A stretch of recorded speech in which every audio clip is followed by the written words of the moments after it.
On a warm afternoon in late April, a young woman stepped off a train in a quiet Australian suburb. Friends would later say she looked peaceful, smiling, relaxed, completely unaware that she had only hours left to live.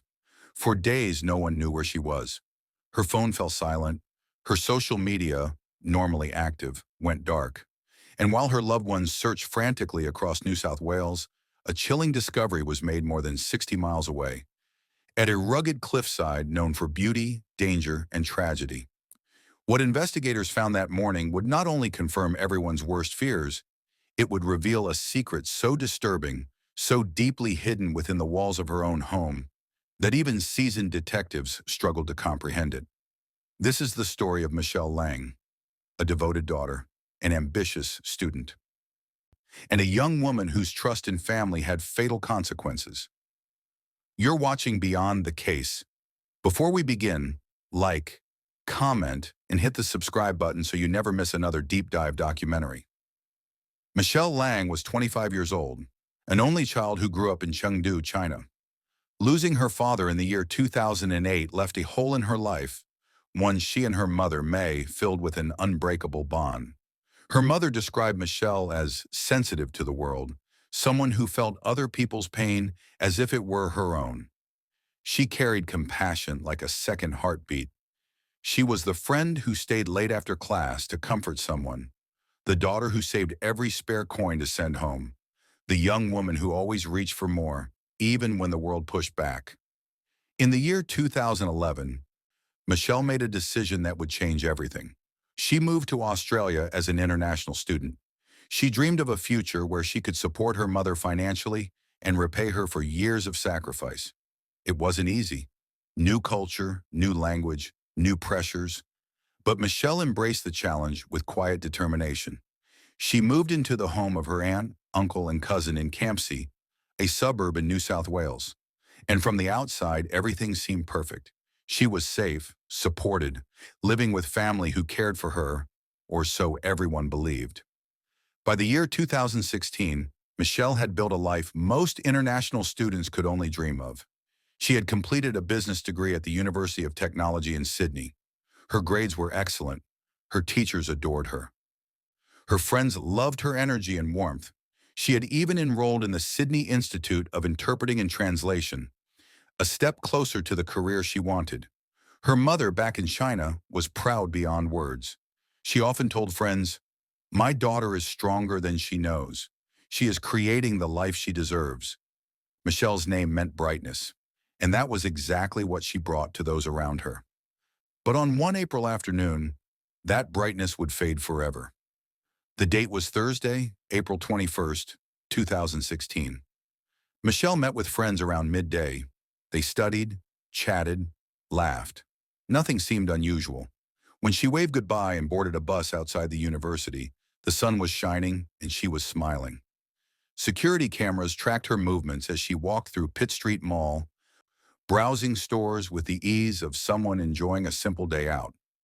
She even stopped to buy a juice, a small, ordinary moment that would later haunt investigators. At around 4:30 in the afternoon, she stepped off the train at Campsie Station, heading home. And then, silence. Her friends messaged her into the evening. No reply. Texts turned into calls. Calls turned into concern. Concern became fear. Michelle, who normally checked in frequently, suddenly vanished from all communication. What made things even more confusing was that her family didn't report her missing immediately. Her aunt and uncle had been away on a weekend trip.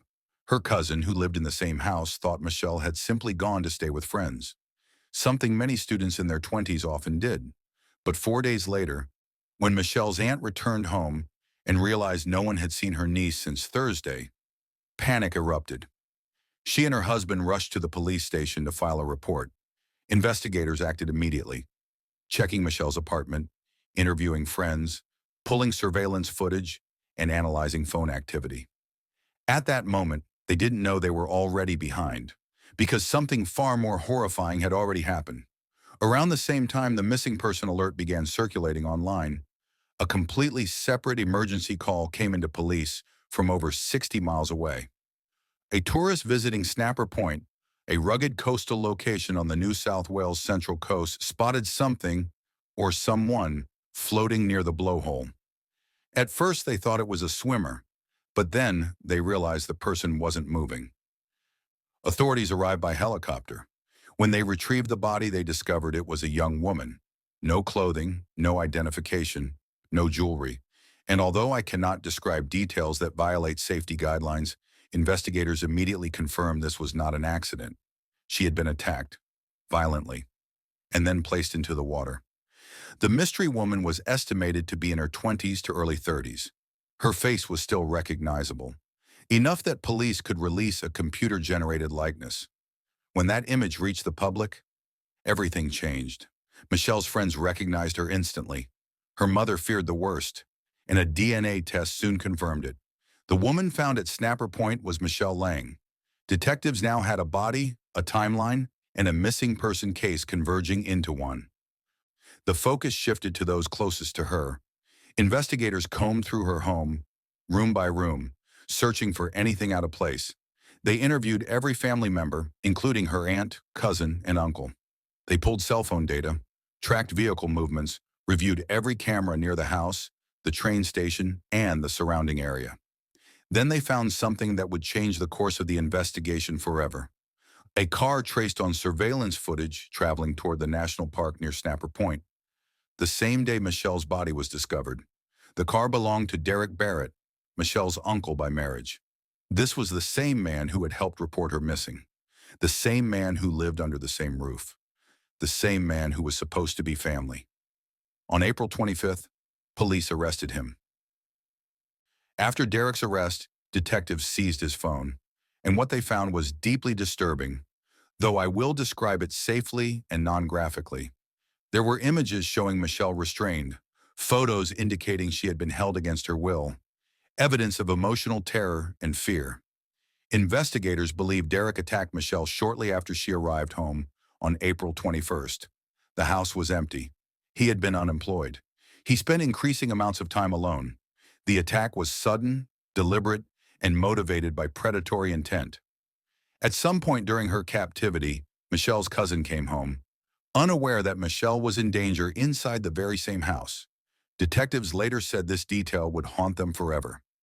At an unknown time between Thursday afternoon and Sunday morning, Derek ended Michelle's life. Then, early Sunday, he transported her to Snapper Point and disposed of her body in the water. The coldness of this act shocked even veteran detectives. When Michelle's family arrived from China, they attended every court appearance, including the day Derek initially pleaded not guilty.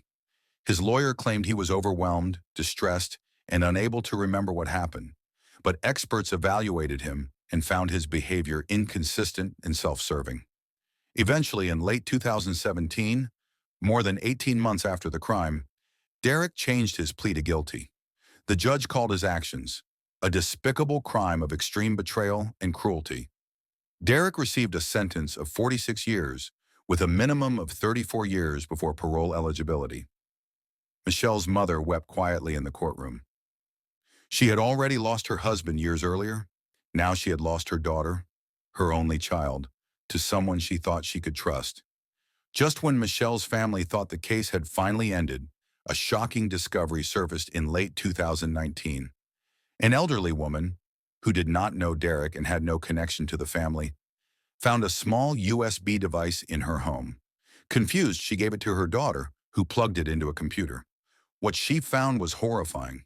Though I cannot describe graphic material, the USB contained videos, photos, evidence of Michelle being mistreated, monitored, and recorded, proof that Derek had been watching both Michelle and his own stepdaughter inappropriately long before the crime. The USB revealed a pattern of secret behavior no one had known about, not neighbors, not extended family, not even the people living inside the same house. Police weren't sure how the device ended up with the elderly woman, but they confirmed it belonged to Derek. 17 additional charges were filed against him. However, due to legal limitations, the court could not extend his original sentence dramatically. The judge did add additional years to his non-parole period, pushing eligibility further into the future. Still, Michelle's family felt the punishment could never match the pain. Michelle Leng was more than a victim. She was a daughter with dreams, a student with ambition, a young woman who came to Australia seeking opportunity, and instead found betrayal inside her own home. Her story has shaken international student communities. It prompted renewed discussions on home safety checks, mental health screenings, and the importance of reporting early warning signs. For her mother, life will never return to what it was. She said, "My life ended when hers ended. The world lost her light, and I lost my reason for living." Michelle's legacy today stands as a reminder. Sometimes danger hides where you least expect it. Sometimes the people we trust most are the ones we should fear. And sometimes one bright, hopeful life can expose darkness we never imagined. If you found this documentary powerful, please like, comment, and hit the subscribe button. Your support helps Beyond the Case continue bringing deep, respectful, and impactful true crime stories to audiences around the world.